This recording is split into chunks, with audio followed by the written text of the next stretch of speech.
Partire dalla prima corsia Leonardo Giraudi, Ravinantes Torino. Alla 2 Giovanni Gallina, Zeus Lab Montebelluna. Corsia 3 Valerio Salzano, Circolo Nuoto Wisp. Alla 4 Tobia Svaldi, Antares Nuoto. Alla 5 Daniel Zamatteo, Gymnasium Pordenone. Corsia 6 Federico Pignaton, Gymnasium Pordenone. Alla 7 Mattia Santi, Team Veneto. Alla 8 Tommaso Townsend, Dart Sacramento.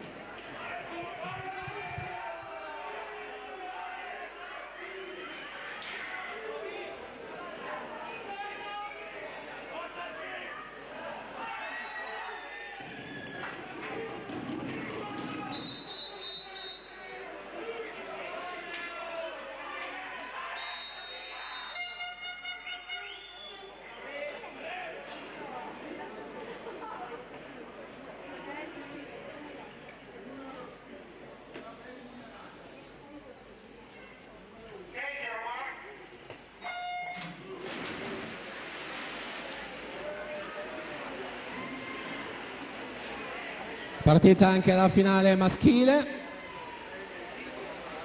Tobia Svaldi 2:3:19, miglior tempo in batteria.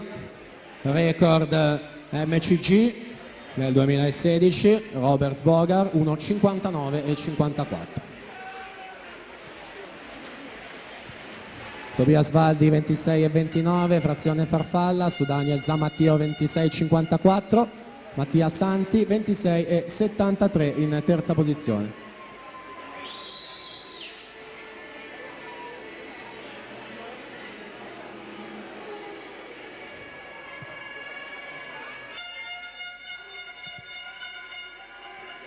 Siamo alla conclusione della frazione dorso, sempre Svaldi e Zamatteo nelle prime due posizioni. Tobia Svaldi 31:32 frazione dorso, Zamatteo 31:48, Federico Pignaton 31:09.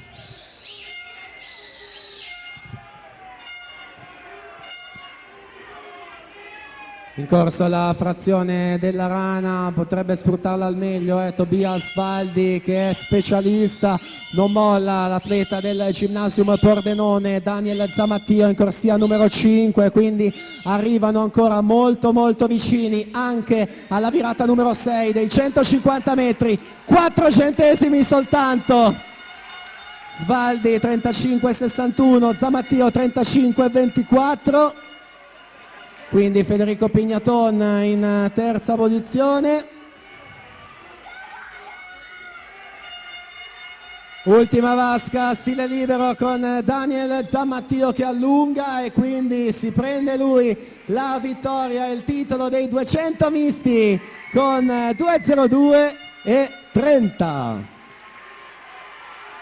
Tobia Svaldi 2:3:31 in seconda posizione.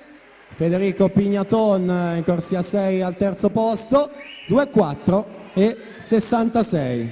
Se tutto è confermato, ragazzi, anche voi, Zamatteo, Svaldi e Pignaton, restate in zona podio, perché ora, prima di proseguire, avremo le due premiazioni dei 200 misti.